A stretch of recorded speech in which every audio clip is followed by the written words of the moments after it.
Good morning, everyone, and welcome to American Scousers Morning Coffee or Tea with American Scouser on a Monday morning where really I'm not grumpy, but it's Monday, so he wanted to come along. So what are you going to do? I was like, come on in, jump all over the coffee, and we'll go to the show. But yes, quite the weekends. Matush is in the house. What's happening?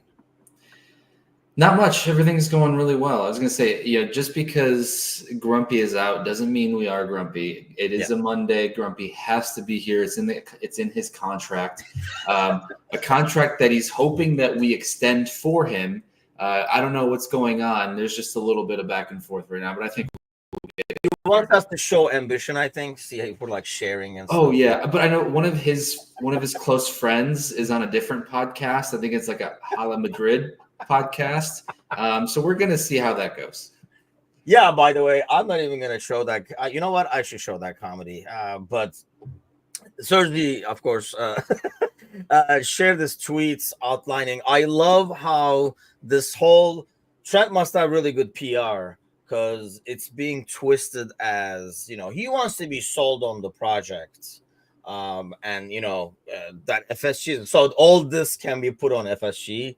And their ambition at the end, it's like, get the fuck out of here, because the level of ambition is what enabled Trent to have a career that he's having right now.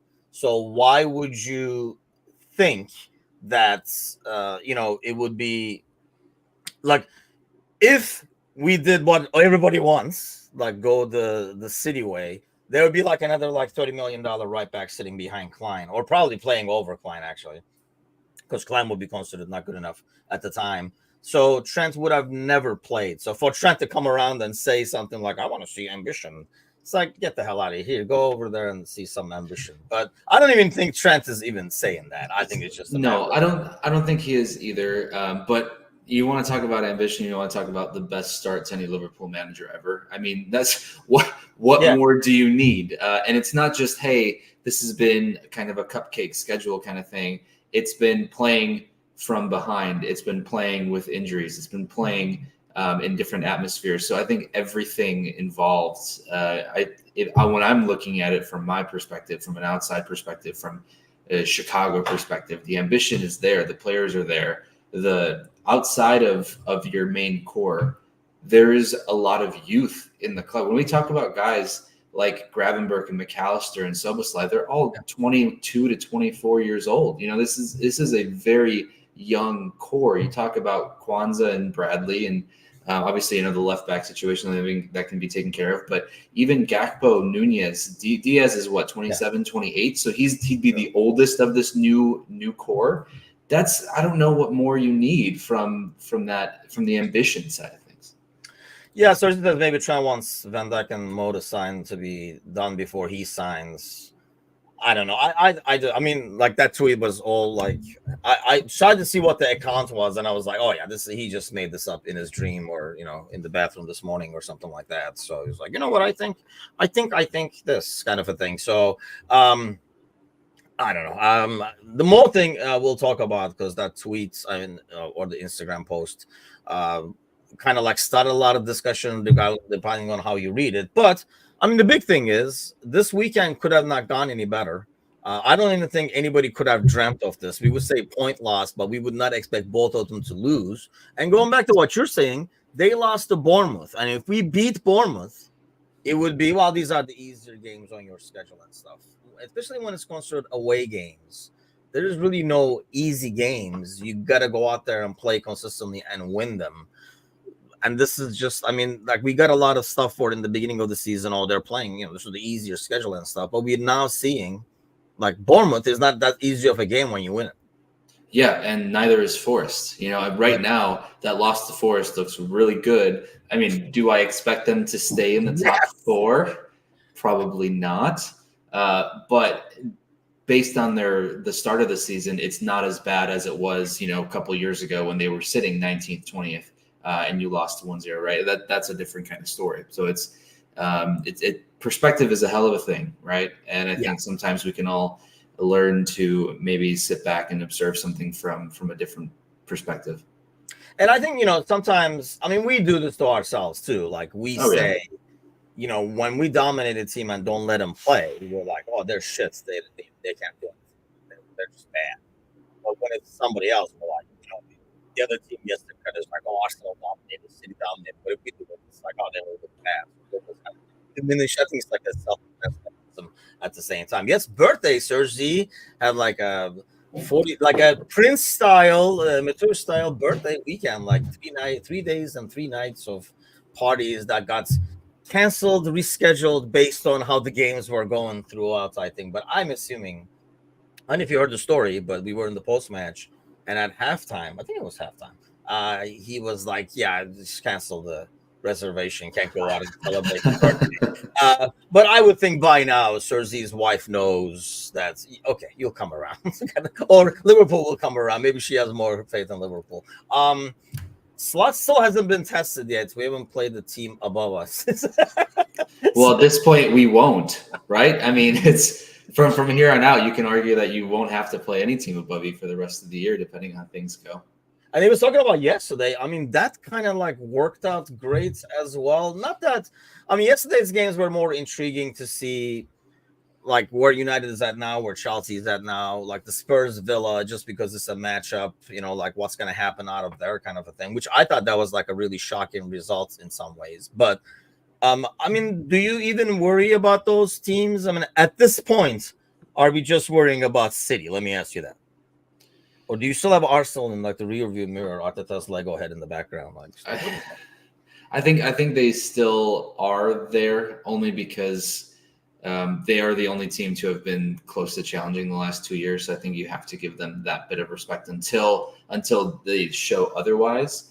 If they still continue with injury struggles and they can't get a proper left back who can stay healthy and actually play throughout a season, I don't see them competing as much as they would like to. But I don't want to also, I think there's a chance that they could still be in that conversation come February, March. Now, will they be? If it was reversed, would you even have any hope?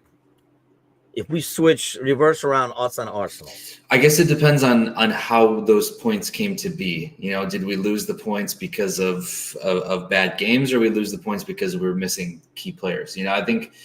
I think it's tough to say because in Arsenal's case, I do feel for, we went so many years sometimes saying on our side, like, oh, like kind of woe is us. We had all these injuries. If this. And so I guess part of me is a bit empathetic to the side of, well, they are missing some guys. Like missing Odegaard is huge. I mean, he's probably one of the best midfielders in the league, right? So, but to answer your question, yes, I think I would still think there's a chance, which is why I think they do still have a chance, because I think this year may not be an 87, 88, 90 point kind of year. This could be an 82, 83 point kind of year.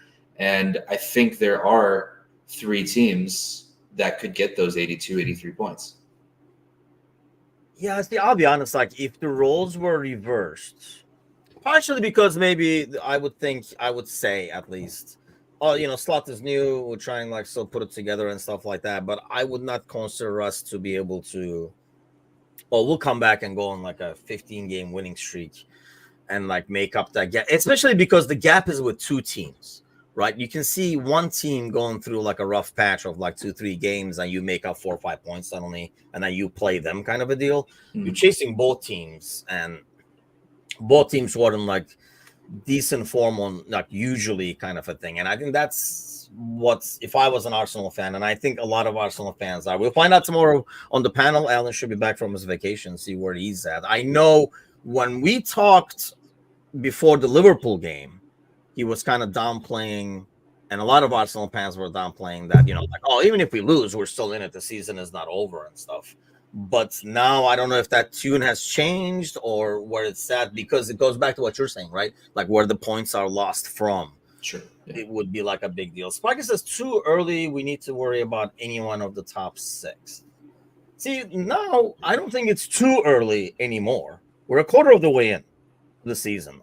We've been saying too early for the last like 2 months. So I don't think it's too early. I know what, we kind of wait till like January or so to get like the better picture, like halfway through kind of a deal. But I don't know, like aside from Arsenal, are you worried about any other team making that jump and like suddenly getting the title race. I'm not, because I don't think any of them are good enough, consistent enough, nor have the experience to be able to do it.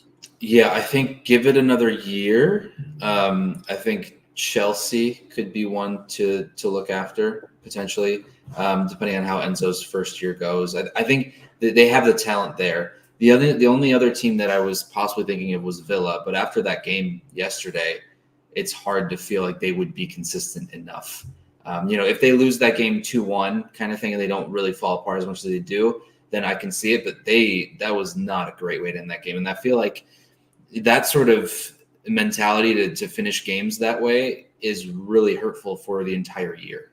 And so that's why I just don't see it in Villa anymore. I think they still have a good few results in the year. I think they can still, I think they'll still be tough results or tough fixtures. Yeah. But I don't expect them to be in the top three. But like Sergi was saying as well, there, like I said, yeah, Chelsea, man, if they can get the right things clicking within the right amount of time. But we said that last year too, right? I mean, yes. So it'll take time. I think we'll see after January what Chelsea's really like. And then I think next year there will be a much bigger emphasis on them competing than this year. I can't remember. Oh, it was Io actually, United guy on our panel. He was saying, he was talking shit about, I can't wait till, Chelsea go through their rough stretch of the season, because it's a lot more fragile, right? I mean, in Chelsea's situation, it's a lot more fragile, and they don't have anybody. I don't think on that team, nobody's spot is even like, is anybody's spot really fully guaranteed aside from maybe 2 to 3 players? Like the wingers change every game. You know what I mean? Like it's like constantly moving. He's almost like he's still trying to put it together. And I think, if they had Champions League and stuff like that, do they have any midweek games this season? Well, they're in the Conference League. They're in the Conference League, right? So you can kind of rotate. It's almost like having a League Cup game every week. Yeah. So I think that, because that's what's hurting Villa. I mean, while they're doing great, I think what happens is, you have players who are now getting a taste of, and kind of, especially because it brought success too, like Champions League games are the main focus, it feels like sometimes. And it could be for Unai as well, especially with their start. So you try to rotate, and they're just not deep enough, or don't have like the experience enough to be able to rotate and keep it up on the weekends. I mean, this game, I watched the end where it kind of fell apart. I didn't watch the first half because that was way too early for me. But it just felt like Spurs can't do that to any team. Sure. And like really catch you on the counters. I mean, that's what I worry about the City game. I mean, the Spurs game, because they can really catch you on the counter and like create, because they have like pace and stuff up top. But yeah, it does look like Villa look like leggy, like the definition of that. Like, what does leggy mean? Like this, like you can show them and be like, this is leggy. They don't have the depth to compete, I think, across the different competitions, especially Champions League. If they were in the Conference League, maybe even Europa, you can argue that you could have enough depth there only because of the competition's not as good. But when you're in the Champions League, and then you've got 2 domestic cups as well, not that the FA Cup has come in yet for Premier League clubs, but with all that in mind, they don't have that kind of depth. And, they pretty much have John Duran that they bring in. And outside of that, there's not a lot of impact from that bench that they could use. So they have to use everyone, and the second Morgan Rogers goes down, or the second Watkins goes down, or Tielemans goes down, they're going to go through a rough patch, I think. I think, you can add squad depth, right? Like January is coming. They can add squad depth. But I think what you can't add is like some of that mindset, and that comes up with experience. When these guys are not used to doing that, the Champions League midweek and the weekend, it's a lot easier for them to think about the Champions League game now on Friday before they face Spurs over the weekend, knowing like what's coming ahead. And I think players, they're human, especially when something like that big is happening in the background. It's a bit easier to, and we know at this level, it only takes like a 5 to 10% less focus for you to kind of like, dismantle like they did. That was odd. I really thought that was like uncharacteristic of them to just like totally like fall apart in the back. It could have been even more because they just keep coming in like waves. But what did you make? I don't know if you got to watch it. I was watching the Fenerbahce game at the same time, which, by the way, you should just pull that and watch it just for what the hell happens in the world kind of an experience. But yeah, that was just amazing. The voices, that's why the voice is kind of like a little weird, because I might have screamed out of my mind like when we scored the third goal over there, because when you win against injustice, it tastes 10 times better. And Mourinho's knee slide, that did not happen, and he's flipping flopping, and he pulled a club. He was in the middle of the pitch. That's not the end of the game. There's one I shared on Discord. That's after the third goal. They're out there like celebrating and stuff like that. But yeah, so I kind of watched it in between the Fenerbahce game, because there was like a half-hour gap. Did you watch it? And if you did, what did you make of it? Yeah, I watched it. I was. It was not a great watch, to be honest. I think both. Well, it opened up in the second half a bit. It was a lot of playing through the outside wings with no sort of finishing end product at all. I think Jackson was pretty poor. Højlund was pretty poor. But Pedro Neto was fantastic going down the left wing, and then he switched over to the right wing in the second half a bit and played over there when Mudryk came on. And so I think they were good at getting the ball into the areas they wanted to get him into. They just didn't have an end product at all yesterday. I think if they get an end product, I think Chelsea wins that game pretty handedly. But it wasn't an enjoyable watch. I wish I could say more about it, but it was one of those where, have you ever felt like as a neutral watching a game, and you're watching and then you're thinking to yourself, what happened the last 25 minutes? And then you're like, wait, what happened the last 30 minutes? And you just sort of forget everything that happened during the game because there's just not much going on. And that's kind of how I felt. So yeah, it was okay. Unfortunately, Højlund earned a penalty and Bruno was able to bury that to draw the game. But other than that, it was fine. There's a saying in Turkish. By the way, we're like, Angie loves Turkish sayings. Not really. She's just like amazed by Turkish sayings. So especially when my brother was here, we kept translating all these weird sayings that we have in Turkish that are actually like so freaking good. Like, just like one phrase like explains the whole thing. Like they call those games back home like keçi boynuzu, which is like direct translation is a goat's horn, but this I guess like that's what I was just looking at. I guess it's like a carob tree. If you ever had it, I've never had it actually. You know what? Scratch that. I think I've had it once just to see what the terminology means. But basically, it's a thing like you eat it. It's like dried normally. I guess they have like in a jam format over here. I'm looking now, but it has like zero taste. Like you eat it, but it's just like eating air. So like games like that, people will say it's like that because you just like watching it. But really, nothing is. You're not getting anything out of it. You're just like watching it, and yeah, I know what you mean. Because the parts I watched were kind of like that, where just like okay, like nobody could seem to put it together.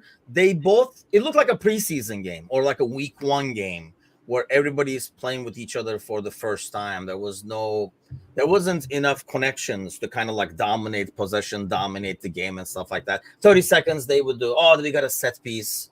And like let's set it up for 5 minutes so Bruno Fernandes can hit the wall, and then like just go again. It was just like I'm like, oh my god, yeah, it was a bad watch, but I didn't like really watch, so I didn't make a judgment of it. But now that I hear it from you, I had seen enough apparently.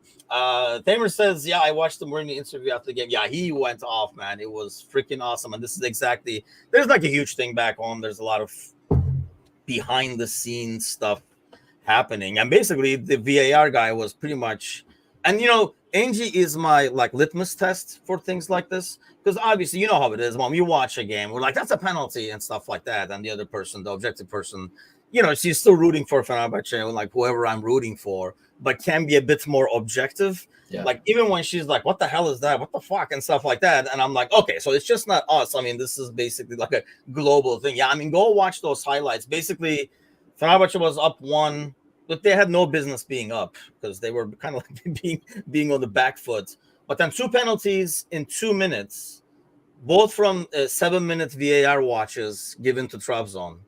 And then we get robbed of a penalty on the other side where the guy literally like hits the ball like with his hand very clearly. If he doesn't hit the ball, he hits our like Soyuncu's face. So how is that? It's either handball or it's a foul because he's punching the guy's face, either or. And not given all the stuff like throughout the game. And they had like a Michael Oliver kind of dude running the VAR, so that he was intervening. And then they added 12 minutes to the game, which made no sense. Just the penalty looks took like 14, 15 minutes. But Fenerbahce scored in like the 11th minute of that add-on time and stuff like that. Amrabat, an ex-United. We have a lot of ex-United players, which could not be a good thing, I guess, in some ways. But Fred is over there too with Amrabat, so we have bring sexy back to United. Yeah, but I mean, if you watch the highlights there online from like beIN Sports, and it is just ridiculous. But that was I mean, Saturday was the best that can be in terms of results and stuff like that and how it unfolded. I mean, let me ask you that before we get to Mo, though. Like, in terms of the comeback and the Brighton game, without looking at the other things, like, what is one thing that sticks out to you from that comeback? The willingness to make I guess from Slot's side, the willingness to make the tactical adjustments when necessary and not too late. Kind of being more ruthless in what you want to change and how you want to change it and just going for it. I think we loved to talk about the mentality monsters during the Klopp era, for those several years where it felt like no matter what happened, that ball was going to get sucked into the net regardless of what was going on. And there was a good period in that second half, a good 15, 20 minutes where it felt like that again, where everything that was touched was almost gold, if you will. And you had this sense of weird confidence, even though knowing you were down 1-0, you felt like, okay, if they can just get close to 1, they can blow this game wide open. And so it was nice to see that, because I think we credited Klopp or Pep so much for the mentality of the players that I think sometimes, we need to credit the players themselves. And I think part of what Slot does that's really good is he's just really a straight shooter and does what he needs to do, what he thinks is best, and it translates well on the pitch. Yeah, that's a good point, actually. The fact that the changes do seem to come a bit earlier. And I don't know that, the score dictates that or what, but the changes did come a lot earlier. I don't know. I think because we are missing players. I mean, I know, we're not going around like fucking Lego head Arteta, like announcing to the world every 30 seconds, but we're playing with our backup goalie, which I think he's been great, to be honest.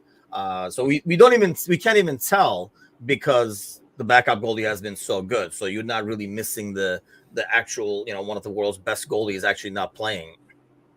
Jota out hurts. I know Nunes is doing really well, but it takes one person away from what I'm seeing now is that it's a lot more. It was more of like these are like more squad wins for me than you have a starting 11 out there that goes out and does the job. Like the pieces you can bring in and what they bring off the bench and how it's going to affect everybody else around and stuff like that. I think that's what I like the most. And then you see people like I thought Costas had a pretty good game. Him coming off the bench playing like that, Gakpo, and then Diaz comes in. You have all these pieces. I think the only piece that we don't still have is a replacement for what Szoboszlai does. And I know we've been saying, Elliott's. I am still not 100% sold that Elliott will be able to do what he does because he doesn't have the size and the speed of Szoboszlai. Because some of the times he tracks back and closes space. I don't know how Harvey is going to be able to do that because he doesn't have that top speed that Szoboszlai does. Cook is in the house. And Ryan is in the house. So Ryan, we're missing Ryan. He messaged me over the weekend that he has not abandoned us, but his new jobs, hours are different. So we're kind of missing him on live action and his takes. As I like to say. But congrats on the job because that's good. Yes. It was a great weekend. Mello. Good old Mello. That's just rude. That is rude. I don't know what to make of that. I really don't. I think we're going to see what happens after this international break, like a League Cup game and stuff like that. But the times he played, you were like, ooh, we got something here. Because honestly, that's probably other name. I know everybody is like, oh, he's like right wing, Mo, backup and stuff like that. I know what you think. But based on what he did a couple of times he came in, and based on what he's done in the back, playing off of the striker, And physicality and speed wise, he's probably the closest thing to Szoboszlai. Yes. Yeah. That's I thought that's where you were going, and I would have to agree. I think we're forgetting that. Okay, we're not forgetting the bad injury history that he's had, and it really was just really one big injury, and then the rest were just kind of like little niggling things. But we can't forget that he didn't play this whole summer. There was that freeze out between him and Juventus where there weren't any talks ongoing about the contract situation.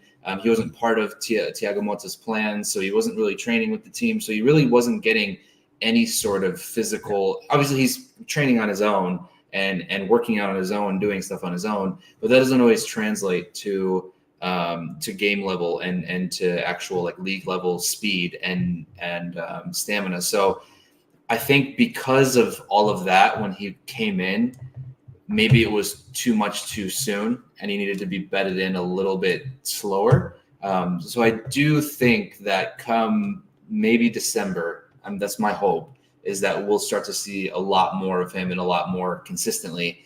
And if he is able to be healthy and play like we think he could play, then I do think he is the Szoboszlai potential not replacement, but in terms of if you need to give Sobo a break and to do the job that he's doing, Chiesa will do that because he is quicker than Sobo. He does have that close down speed and he is physical.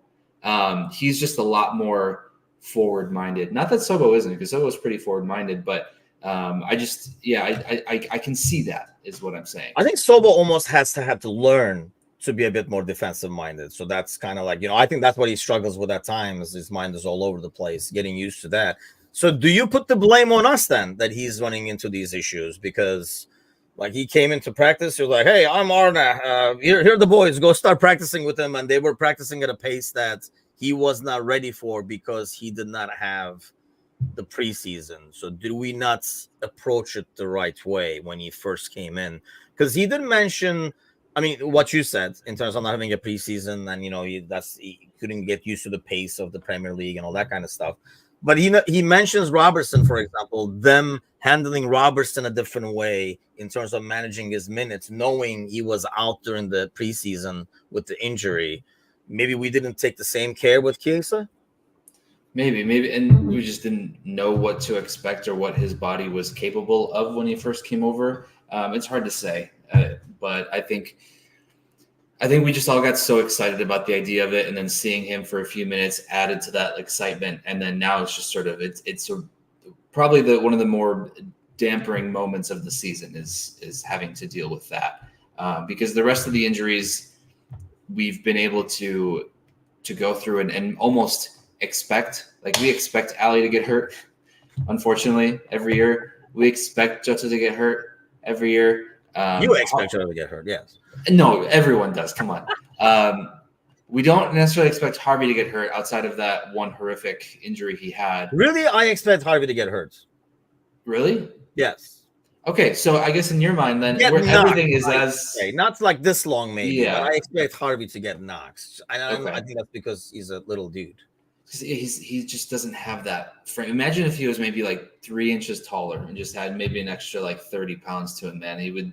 Story of my life, man. Story of my life. Sparky is back in action. God knows where Sparky is. Sparky, where are you at right now? But Gomez, yeah, man. I could not be. Speaking of somebody that you kind of sometimes expect to be injured, he was unreal. Like when he came in. Konate, by the way, is good to go. He did share on Instagram that the scans were negative and he'll be ready for the next game, which is tomorrow. So we assume he will not be there tomorrow. We'll do like a quick prediction on the way out, but I don't expect to see him tomorrow, especially after Gomez played. The way he played, it feels like, he deserves a start in a game like that. And is that really, really bad for Kwanzaa that, you're already on a rocky scheme over there, got subbed out and stuff. I know he said he didn't put Kwanzaa and he put Gomez over Kwanzaa and because Kwanzaa played a lot more minutes and was more tired and stuff, but I'm not buying that. Are you buying that? Or has Gomez jumped up? I am buying that because only for the sake of Kwanzaa's mentality, I think.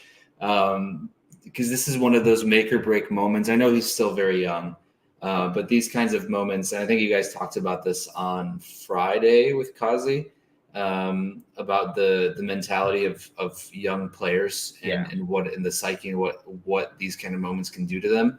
And I think Kwanzaa has to sometimes, if he can dish it out, the whole Matip situation, he's got to be able to take it as well. We're never gonna let that guy go. No, I mean, because it's a big talking point. Right. It was a big thing amongst the community. It was a big thing amongst it felt like amongst the sport. So I think it's going to be one of those learning experiences for him. And maybe he also has to understand that Gomez is quite possibly, he's the most seasoned veteran on that team.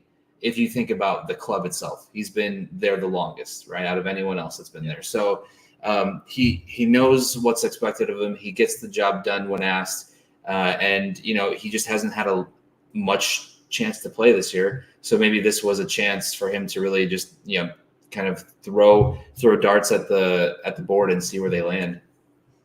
Yeah, and honestly, for Kwanzaa, having Gomez over there should be a good thing, because Gomez can tell you all about being kind of on the bottom of the rankings to suddenly get your chances. And then if it wasn't for an injury, I think we thought at the time, even the Gomez haters at the time, thought that Van Dijk and Gomez were like, oh, we're set at center back for the next 5 years and stuff. And then when Gomez got injured, we said that with Kwanzaa. I mean, we said that with Konate. And then when Konate struggled, got injured, we said that with Kwanzaa and stuff like that. So I mean, overall though, if you look at the situation, it does feel like we have a pretty nice setup going with our center backs. Knock on wood for injuries, but we do have 4 guys that are, especially if Gomez performs like this. And Kwanzaa has done well. He just has to get that error out of the system, especially when those errors. I mean, you can make errors, but maybe unfortunate for him, anytime he's made a mistake, it's been so big that it has resulted in a goal. It feels like he doesn't make a lot of errors, but we remember almost all of them because they've all somehow resulted in a goal conceded. Yeah. But it feels like we're pretty solid in that center back thing. But more importantly, what I was saying is, Gomez is a good guy to be able to tell Kwanzaa to keep your head down, keep working, opportunities come around. Yeah, I mean, that's as any sort of veteran, any sort of player that's been in the system for a long time, or at a club for a long time, or like Serzi is saying, been at a club where there have been several manager changes. You can impart that kind of wisdom on the younger players, and there's always a fine line between confidence and arrogance, right? And I think we'll go back to the beginning of the year when we were talking about Van Dijk and Kwanzaa being the starting center backs for this team. And that could very much have been in Kwanzaa's head too. And I don't know exactly where player psyche will be, right? But they have social media, they have internet, they can see things that people post. And when you're looking at these different Liverpool pages or fans that are saying, yeah, you and Van Dijk are the best center back pairing, blah, blah, blah, and you get yanked in 45 minutes, that kind of thing, it can really shock you. And so having guys like Gomez around, I think if used well, can help understand your presence at the club and your impact at the club, especially if you have all these competitions where you can have 4 center backs that we rotate. I think that's what we've been asking for, is having 4 rotationable, I know that's not a word, but I think it sounds good, center backs. That might be a word. It should be. If not, okay, thank you. 4 rotationable center backs that we feel confident and not have to go, oh shit, this guy, we have to start him. I think that's what we've been asking for. And I think that's where we're at, given as long as everyone's healthy. And, Konate was who he was before he had that really awful stretch of games. I mean, that awful year, really. And so if he is the Konate of old that I remember, I mean, there is no place for Kwanzaa because he's just that good. And I think he has to know that, and he has to remember that there is a lot of quality in the center backs now, and it's just going to be more competition for him. Yeah, I mean, and the bad thing is, when he got yanked at halftime, we kind of talked a lot about how is he going to react, what is the Kwanzaa we're going to see when he comes back, and it was going really, really well until it started to fall apart in the second half in that Brighton game. Otherwise, it was going to be almost like a mission accomplished, and he's back, and then it kind of like falls apart. I did say rotationable to Google, and Google said, "Did you mean rotational?" So I'm guessing it's not a word. Rotatable is a word. So there you go. Rotationable. It helps that Gomez is grounded, doesn't appear to let his ego get the better of him. That's a good point, I think. And honestly, it's funny because when you look at his demeanor, like these videos and stuff like that, he doesn't look like the guy that's been there the longest and the veteran. He just looks like what Gakpo looks like. Yeah, he does. He's just really weird. Almost like he really is there to clock in and clock out. That's what he looks like. He looks like a guy that wakes up, goes, oh, fucking hell, goes to work, clocks in, does the job, clocks out, goes home. So I see that look on him. And also there was that time in the summer where where he was supposed to go to Newcastle. I mean, apparently, right? Yeah. Like it was that close to being a deal, and where he would have probably gotten more time to play. So it is nice to see that even throughout all of that, like Serzi's mentioning, at least from what we can see, that the ego isn't there as much as it could be, because he has earned the right to be at a club to play regular minutes. He is good enough to do that. It's just a matter of where he wants to play and how he takes that. Steve says they need to work on a Gomez set play so he can get his goal. I mean, it looked like they did yesterday. Right? Yeah, he had a chance. Yeah, I mean, and then the other one was on the corner kick. Yeah, I mean, and honestly, if he scored that one coming off the bench, getting that game turned around and stuff, that would be like a ultimate moment and stuff like that. You can kind of tell, not because of only the goal, but I don't know, he has been that guy, especially after Lovren left.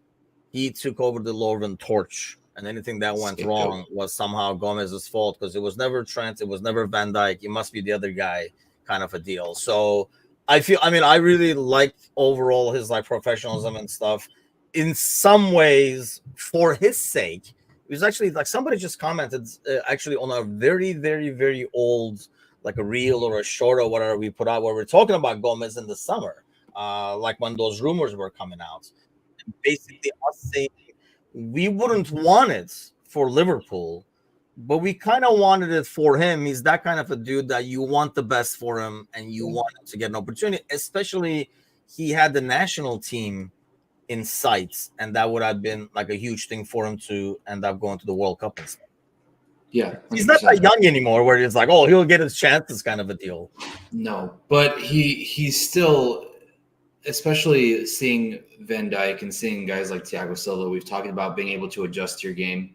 And I know Gomez, he's known for his speed and part of his physicality, but I think there is a lot of IQ there that he can use to adjust as he does get older. And center back is one of those positions. If you have the right level of understanding of what's going on in the pitch, you can work your way around any sort of athletic setback, if you will. So I think there's that, because I think he's still only, 27, 28? It's not like he's 27. I was just pulling that up. He's 27 years old. It's not like he's going off to the sunset after this year. He can still have a good 4 years of a good peak prime kind of center back play. Do you think he can? Because my thing with Gomez always has been like what I, for example, say about like Kyle Walker and stuff like that. I think a lot of their strength is more about the pace. So even if they take a wrong position, they can make up for it because of the agility and pace. I just feel like as Gomez loses that, I don't know if he's going to improve as much in the positioning thing to kind of like make it up and still be the same Joe. Possibly a little bit. I don't know. I just keep thinking back to the year where him and Van Dijk just honestly looked like the greatest center back pairing ever at times. And I feel like that at those levels, it wasn't always his speed that bailed him out, but it was his positioning, and it was everything else he was doing. So I think there's a chance. I don't think he's ever going to be talked about in the same breath as, like a team of the season in the Premier League kind of thing, but a very serviceable starter that can get 80 to 90, 30 games a year, I think you can get that out of him. That's fair. Okay, we just said we're looking for the best for Joe and coming over to Major League Soccer. Maybe in 7 years. Yeah, 7 sounds about right. He'll be 34. Yeah, that's not bad. He can come for a season, play for. What did I watch? I watched some highlights. Is it the playoffs right now in Major League Soccer? Yeah. Okay, so I watched some like highlight. I didn't know they had like a best of 3 thing going in a very American way. They tried to change it last year to a different system because they had, I don't know, they're messing with the playoff system. It feels like every year. I was paying attention last year because I was doing the fantasy because I was like, oh, maybe I'll get good at something and make money off of it. And then I was like, fuck this. I'm not going to pay attention to this league all year. I can't do this. And so I didn't pay attention this year. So I don't know what's going on. And, Chicago is awful. They're last. So are they really? Okay. Yeah. I think they finished last. Pretty bad. Yeah, don't follow it. I just know because you're like you like soccer. Like YouTube was like, I bet you like this, and you kind of a thing. And I was like, and I was like, I guess I will like it. I just like pressed because it was like highlights. I think it was the Inter game, and I love like what Messi does. Like Messi literally looks like the guy that comes to the indoor games, like the really old dude that nobody wants to say. Dude, it's done. You're not come because you're not running, but he played like he does some things. You're like, yeah, we're just gonna have to compensate for him. We're just gonna walk around but I mean, some of the passes he whips up are so freaking good. But yeah, he reminds me probably like what I was when I was playing indoor with the younger kids. They're like, wish this old bastard didn't come every week, but he does some things well, I guess, kind of like a thing. But yeah, that's the only reason I think I watched it. And they were, YouTube was like, you like that? How about the Portland Timbers game? Okay, so more importantly, aside from Major League Soccer, tomorrow is what everybody watches, Champions League. What do you expect? And how much value do you put Xavi coming and stuff like that and all that kind of stuff? Yeah, I was gonna say regarding that game, it's gonna be really annoying online if Bayer Leverkusen ends up winning, because all it's gonna be is, we should have signed Xavi, we should have had Xavi. Look, we should have had Xavi, we should have got him, and that's just gonna be the same shit that's gonna go online. So I expect a good open game. I think I am a little concerned about Florian Wirtz. I think he is probably one of the best players in the Bundesliga, if not in the world. I mean, as far as that 10 position is going. So I think it'll be quite an open game. I don't quite know what to expect rotation wise. I feel like Gomez should start, and because I just don't know where Slot feels about Konate, and given whatever's going on with the wrist. I don't know. Maybe it was we don't know the full extent of it, but yeah, I'm just not excited for the mental gymnastics online if the result doesn't go well. Oh, do you think it's going to be more like, this is why we should have gotten this guy kind of a deal?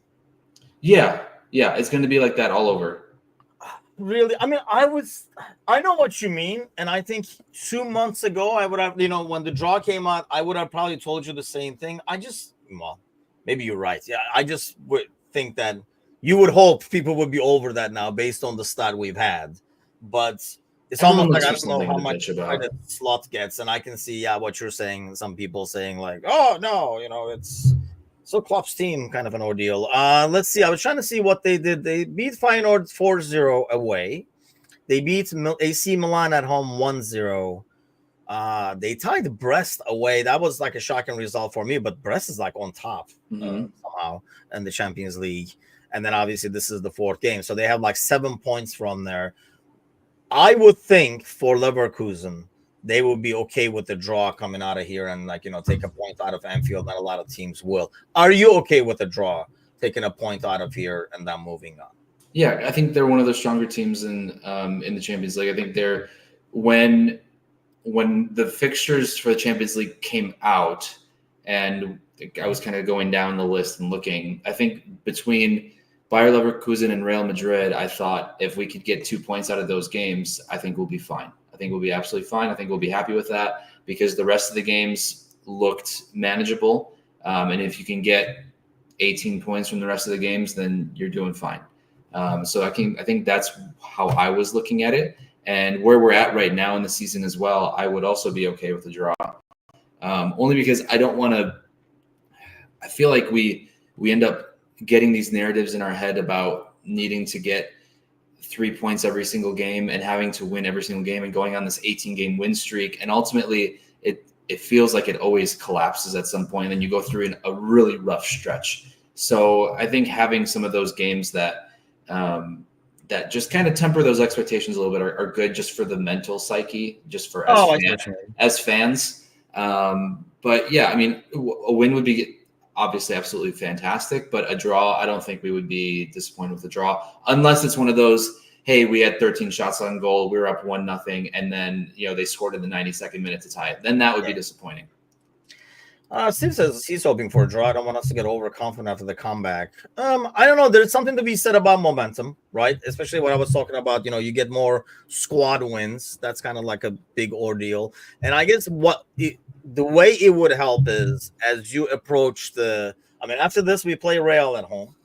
And then that's right before the City game. That's kind of like a rough stretch there where, we go away to Southampton. Like when we come back after this next international break, when we come back, we go away to Southampton, then Real at home, City at home, but then we go to Newcastle, then the Everton game is on there. And I know Everton are shit, but it's just does not work like that when it's the Everton game and it's like the Merseyside derby and stuff. So the good thing with that would be trying to get in a good shape where you don't care about the result as much, and you can throw anybody out there when we come later on in late January and you're playing PSV and stuff like that before going away to Bournemouth. And you're like, you know what, whatever, we'll just throw out there what we have. We'll make a starting 11 for Bournemouth. Everybody else will play here, kind of thing. Not that Slot is working that way so far. It does not really work that way. I know, Klopp always said, we look at the best 11, we go game at a time, but I'm not buying that. I mean, I hope to God that's not how they determine things. Can you imagine Slot sitting there in his office? He's like, Real just got battered by Barcelona 4-0. City lost to Bournemouth. Maybe I should be looking ahead to January in Bournemouth and planning around that. Forget all these fixtures coming up. These are nothing burgers. Let's just move on. And I don't know, Real has, let's see. Where is Real? Oh, they lost. Who'd they lose to? They lost in the Champions League. I can't remember. Oh, in the Champions League? Well, they lost to Lyon, right? Yeah. Wait, no. It was. Yes. Lille. Yeah. Okay. Yeah. It just popped up. Yeah. 1-0 they lost. So, that's the thing. I feel like based on where these teams are at in terms of us and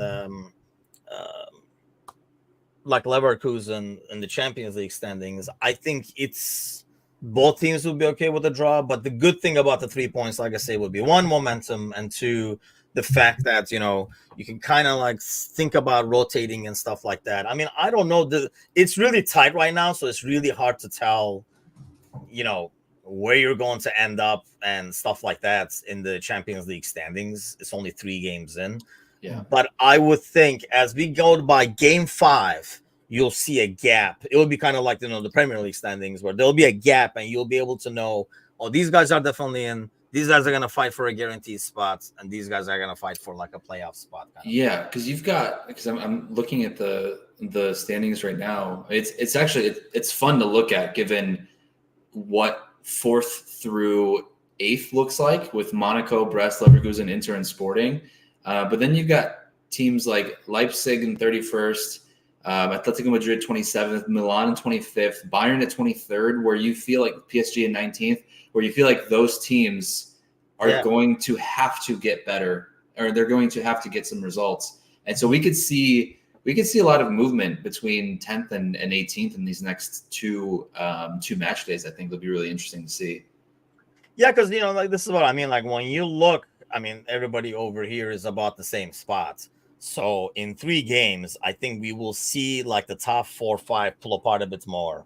And if you get the 3 points, you'll be one of those teams. So instead of being, somewhere around here, 7, 8, 9, you'll be the 1, 2, 3, 4, and then you're pretty much set. You can start rotating and stuff like that. But let's see. It's going to be interesting. I do feel like they played, I believe, Friday.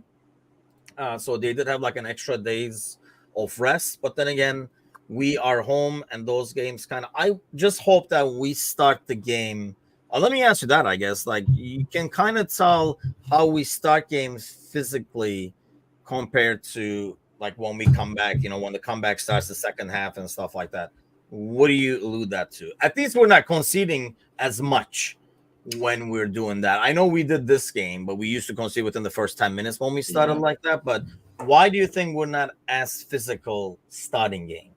It's also a hell of a shot too. I have to give credit to yes, credit that was like another thing. Ferdi got his moments. I hated that it was him. Now I'm happy it's him because he got his moments and scored the goal, but then we still got the 3 points. It's like a win-win-win-win kind of a weekend. The weekend was perfect. I don't know what to attribute to because the first month and a half, 2 months where we didn't concede at all for the first it was like 5-6 games or whatever it was. We're like, wow, I mean, this defensive record is something that we can keep up for the rest of the year. It's gonna be fantastic. So I don't know if it's so much that there is a physicality thing as much as there is just a means to a norm or a means to an average, because you can't keep clean sheets every single game and you're not going to come out the same way every single game. So I think this is just one of those stretches where it's just it's not as good as it was and what we were looking at to compare to, but it's also not as bad as it has been or could have been, and so it's sort of a nothing answer as always, but there you go. Yeah, I know what you mean. That's why, I can't put my finger on either, but you can kind of tell that there are times where that's all that's changing is, the tactics might even stay the same. We're just a bit more physical. And sometimes he does that through changing one person. He feels like who is losing all the physical battles, like he did with Kwanzaa. I felt like he did that with McAllister this weekend as well, like where he's taking the one who's losing the most physical battles. It's almost like they got like that statistics going and they look at the guy on the bottom and you're like, okay, yeah, you're out because you're the one losing the battles kind of a deal. But there's like a huge bump in how physical we get and start winning. I know it's cliche, but like we look like we want it more, kind of a thing. Like you kind of see that little switch and I can't put my finger on, and clearly you can't either. But it is Monday. You are off, right? What's the game plan? Who's getting groomed? Are you still in the same house? Have you sold the house? Where are we at? Give us a markets update. Same house. Haven't sold the house. Nothing has moved. No one has moved. Everything is still the goddamn same. But it is grooming day. Michelle made fun of my eyebrows recently. So she's like, "We have to go get something done because you look like a Who from Whoville." And I was like, "Well, that's pretty kind of you to say. Thank you so much." So, because they're like curling out and going all these separate ways. Apparently, you can't see it here, but if I got closer, but so I'm getting my eyebrows did today. That's as far as the grooming is gonna go. Wait, is it I guess there is, right? I just didn't know. I have seen, places where they just you can just show up. I mean, it's not like a barber though, right? You have to go to, or is it a barber? No, it's not a barber. It's okay. It's a woman that specializes in the art of. It's odd. I don't see Michelle being as ruthless. I like Michelle even more now. Yeah, I did not see Michelle being. Michelle comes across as too nice to be that ruthless. She destroys my self-esteem every day. I don't know how she gets this notion that she's just so sweet and loving because she is cruel as hell. Yeah, like I was gonna say, like anybody who met her that day when we had the petting zoo and for the United game. Yeah, I mean, I met her like in previous occasion too. Yeah, she seems like the nicest person. So I would never see her like sniping from the tower like that. So, Jeffrey Dahmer was also a nice person. Okay. But he was a magician in the kitchen. Okay.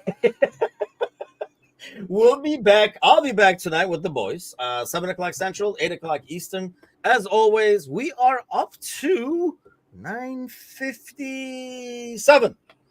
43 away from this 1,000 that we're like kind of set as like a goal for ourselves before the end of the year. So grab a friend by the ear, have him come on over, subscribe. Heck, have them join the channel, join the conversation, and then we'll see how long they can stick around and deal with us. But otherwise, I'll see you guys tonight.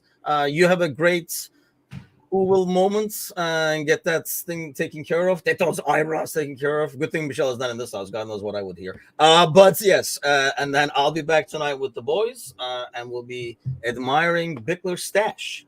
And if it's even every week, it has been the topic of conversation in the comments, his stash. So we'll see where it's at this week. But do tune in then, 7 o'clock Central. Have a great week, everybody. But I'll see you guys tonight. Take care.